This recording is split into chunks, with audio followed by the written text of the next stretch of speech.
북한이 어제 쏜 발사체는 새로 개발한 초대형 방사포라고 밝혔습니다. 북한 김정은 위원장은 한반도 주변의 군사 정치 정세에 맞게 세계 최강 수준으로 무기 개발에 힘쓰겠다고 했는데요. 네, 이 말에 담긴 의미를 전문가와 함께 짚어보겠습니다. 네. 동국대 김용현 교수 모셨습니다. 어서 오십시오. 안녕하십니까? 예. 북한이 지소미아 종료하고 이후에도 지금 또 다시 쏘아 올렸습니다. 올 들어서 9번째고요. 이번 네. 달에만 이제 5번째 발사인데 이번에는 저희가 좀 과거 그 어떤 그 분석과 좀 비교를 해봤을 때 네. 특이점이 정점 고도가 굉장히 높았더라고요. 그렇습니다. 예. 7월 31일하고 8월 2일 날 북한이 어제 발사한 것과 유사한 예. 대구경 방사포를 발사를 했는데 예. 그때는 정점 고도가 대체로 30km에서 35km 정도였습니다. 그렇죠. 예. 이번에는 한 3배 정도, 그러니까 90km가 넘었고요. 거의 100km 육박하는 정점 고도를 보여줬습니다. 그리고 북한에서 지금 나온 이야기는 오늘 나온 이야기는 네. 지난번에 발사한 것과는 좀 다른 예. 새로운 형태의 대구경 방사포다. 이런 우리시계라는 표현을 썼죠. 그렇습니다. 우리식의 어떤 새로운 형태의 그런 방사포, 대구경 방사포다 이렇게 표현을 썼는데 네. 뭐 좀 더 확인이 필요합니다만 지난번 거는 구경이 약 400mm 정도, 예. 400mm 정도였는데 이번에 조금 크다는 느낌이 좀 들기도 합니다. 아직 뭐 확인은 더 해봐야 되겠습니다만 어쨌든 대구경 방사포가 지난번에 발사했던 것보다 사거리도 꽤 더 늘었고요. 고도도 훨씬 많이 올라갔고. 그렇습니다. 고도도 약 97km 정도까지 올라갔고 뭐 그렇게 보면 또 이번에 보면 지난번에는 이제 그 발사체가 궤도형이었는데 이번에 차륜형이었습니다. 이제 발사 차량이요. 여러 가지 이제 미세한 차이들이 좀 보이는 부분들이 있는데 전체적인 이제 종합적인 판단을 좀 해볼 필요는 있습니다. 그렇게 해야 이제 최종 결론이 나올 수 있는데 조금 북한의 입장을 이렇게 보면 지난번에 발사했던 것을 약간 개량한 형태의 새로운 대구경 방사포 이렇게 우선 좀 정리가 가능하다고 봅니다. 고도를 다르게 발사를 하는 건 이게 요격을 피하려고 실험을 하는 거다 이렇게 이해를 해야 됩니까? 그것은 이제 그 지금 말씀하신 것처럼 이제 요격과 관련된 부분에서 그것을 피하기 위한 수단도 가능하고요.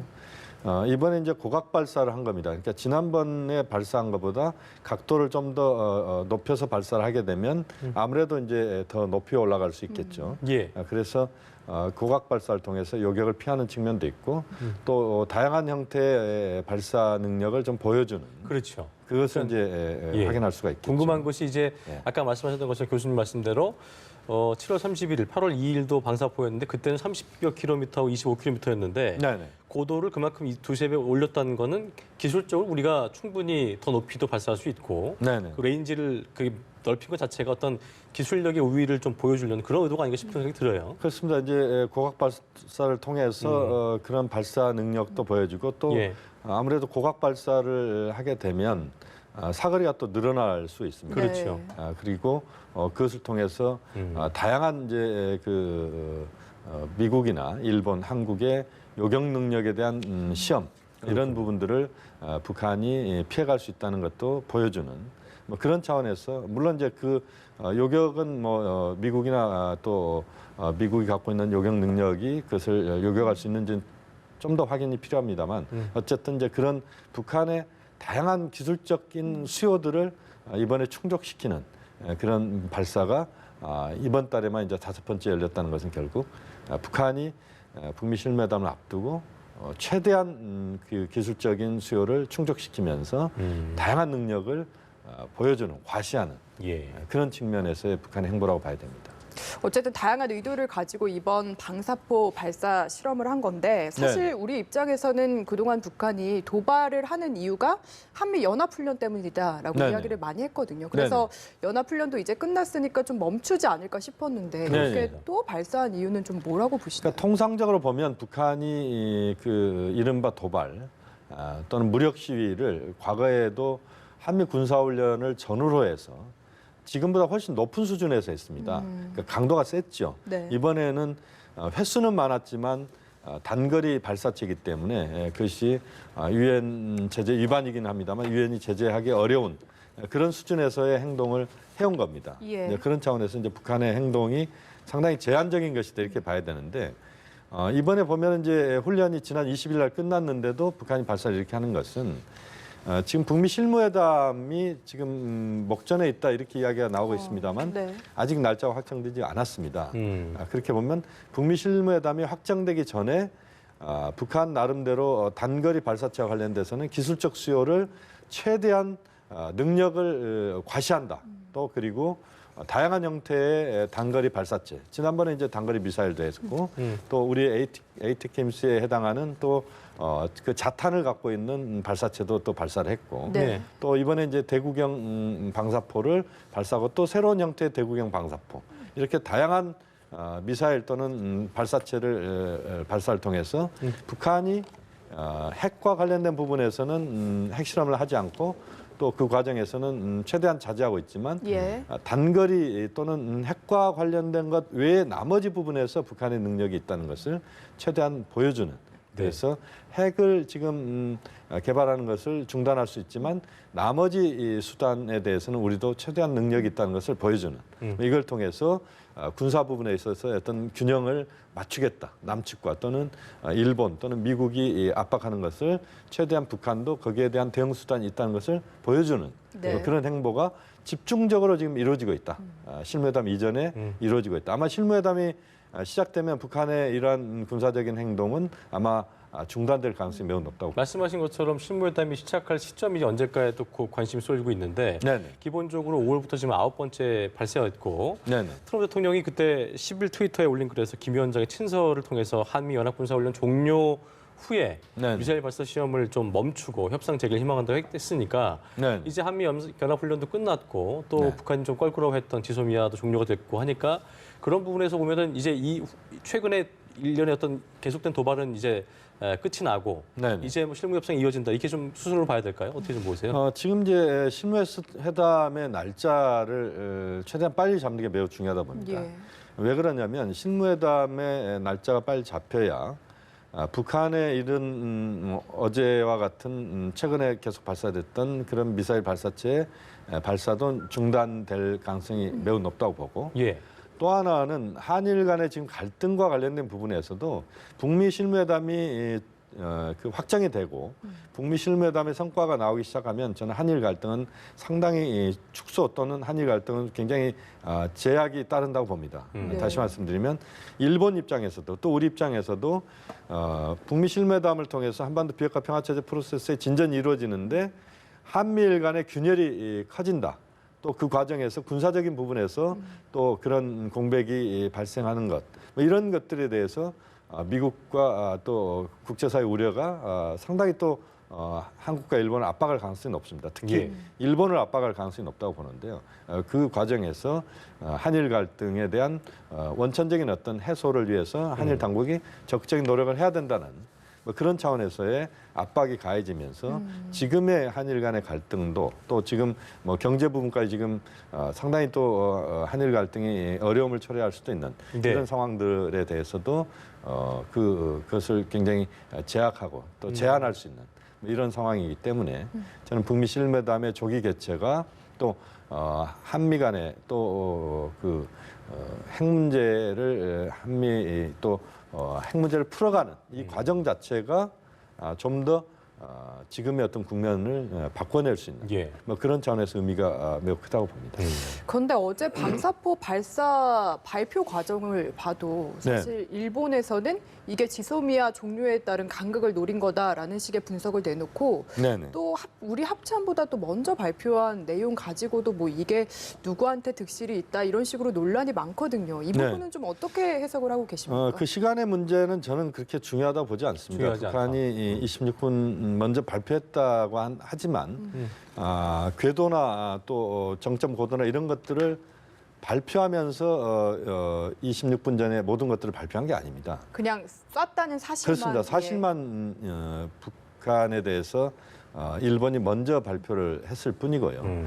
우리 군사 당국은 초기 단계부터 이미 이제 그 추적을 하고 있었습니다. 발사 위치나 그렇습니다. 이런 것들이요. 발사 실시간에 대한 포착이나 특이 동향도 우리는 이미 파악을 하고 있었고 대체로 보면 이제 북한에서 발사되는 ICBM급 장거리 탄도미사일이나 또는 중거리 또 단거리 모든 발사체의 초기 포착은 한국이 가장 앞섭니다. 네. 예. 물론 이제 미국은 이제 유성이나 할지 이걸 통해서 확인할 수 있는 방법들이 있습니다만 일본보다는 우리가 초기 대응에 있어서는 더 빠르고 일본이 강점이 있는 분야는 일본 열도를 넘어가거나 또는 발사가 이미 시작된 상태에서 어느 정도 진전이 된 이후에는 일본의 어떤 정보 포착 능력이 그 상당한 의미가 있다고 볼 수는 있습니다. 네. 그렇지만 초기 단계에 대한 포착은 우리가 앞선다 이렇게 본다면 어제 26분에 먼저 일본 측에서 발표는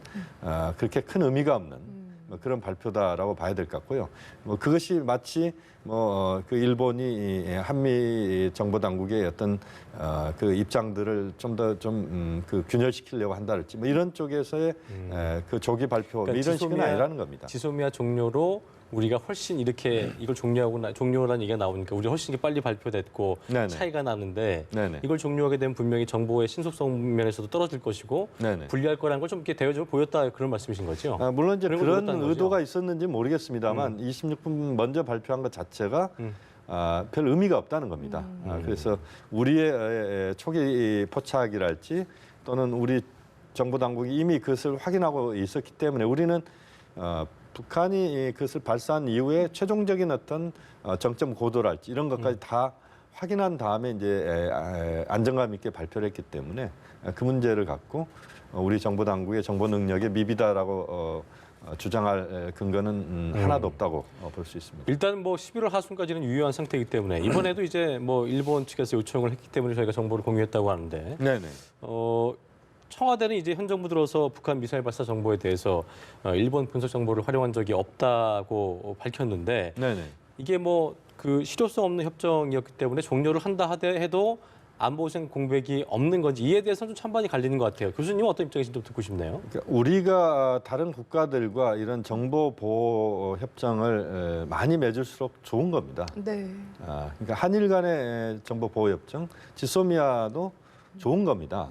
다만 이제 현재 국면에서 일본이 우리에게 경제 분야에서의 어떤 그런 여러 가지 그 갈등적 요소들을 먼저 제기를 했고 또 그것을 안보 문제로 치환시키면서 우리에게 그런 여러 가지 그 부당한 문제들을 했기 때문에 우리가 지소미아를 우리가 지금 이제 종료시킨 것이죠. 그렇게 보면 이제 그 지소미아 자체에 대해서는 그 자체는 우리에게 좋은 것이다라고 이야기할 수 있는데 현재 상황에서 그러면 이제 지소미아가 종료된 이 시점에서 그럼 지소미아가 없는 상태에서의 우리 안보 공백은 있을 수 있는 것이냐라고 하는 여러 가지 또 의문이 있을 수가 있습니다. 그렇죠. 네. 그렇지만 이제 우리가 그동안 한미일 간의 정보 공유 약정이라고 하는 것을 T사라고 하는 건데 이걸 이제 오래전부터 우리가 운영을 해왔습니다. 그래서 지금 이제 지소미아가 없기 때문에 한일 간의 직접적인 바로 정보 공유가 안 되고 있지만 미국을 통해서는 정보 공유는 다양한 형태로 이루어질 수 있고 또 하나는 이제 한미 간의 한미 동맹의 정보 공유는 오랜 전통이 있습니다. 그리고 이 부분에 있어서는 한치의 흔들림도 없다라고 하는 게 우리 정보 당국의 이야기고 또 그동안 또 여러 가지 북한의 핵실험이랄지 또는 미사일 발사랄지 이 과정에서 한미 간에는 실시간 차원에서의 정보 공유가 이루어져 왔기 때문에 한일 간의 정보 공유가 이루어지지 않는다고 해서 그것이 마치 세상이 무너지는 것처럼 또는 우리가 정보 분야에 있어서 엄청난 공백이 생기는 것처럼 보는 것은 기우다 또 잘못된 판단이다 이렇게 말씀드릴 수 있습니다. 오히려 한미 간에 충분히 그동안 정보 공유가 이루어졌고 약간의 불편함이 있는 것이고 일본이 갖고 있는 정보 능력을 우리가 좀 더 늦게 받는다라고 하는 정도지 그걸 갖고 마치 한일 간의 정보 공유가 이루어지지 않음으로써 한미 동맹이 굉장한 균열이 있는 것처럼 또 한미일 간의 그 정보 공유가 아예 없는 것처럼 이렇게 보는 것은 정확한 사실관계를 모르고 하는 이야기다 이렇게 볼 수 있습니다. 어쨌든 안보상 공백 가능성은 낮다고 쳐도 우리는 네네. 지소미아 종료 결정했고 28일에 또 백색 국가 제외 조치 시행되지 않습니까? 네네. 이렇게 되면 당분간 한일 관계가 경색될 가능성이 높아 보이는데 네네. 이런 가운데 우리가 독도 안보 훈련을 원래 예상했던 시간보다 좀 당겨서 하기로 결정을 했거든요. 이렇게 네. 앞당긴 배경은 뭐라고 보십니까? 우리가 이제 독도 방어 훈련을 1년에 한 2차례 정도 하는 거고요. 예. 그동안 미뤄왔던 것을 하는 겁니다. 예. 그리고 이번 이제 동해 그 영토 수호 훈련이라고 하는 이제 명칭을 붙였는데 여기에서 이제 볼 수 있듯이 동해 영토 수호 훈련 결국 지금의 한일 관계를 반영을 분명히 하고 있다. 이 부분은 충분히 우리가 이 동해 영토 수호훈련이라고 하는 이름에서 우리가 확인할 수 있습니다. 예. 어쨌든 이제 우리 정부 입장에서는 이런 의지를 명확하게 좀 보일 필요가 있다.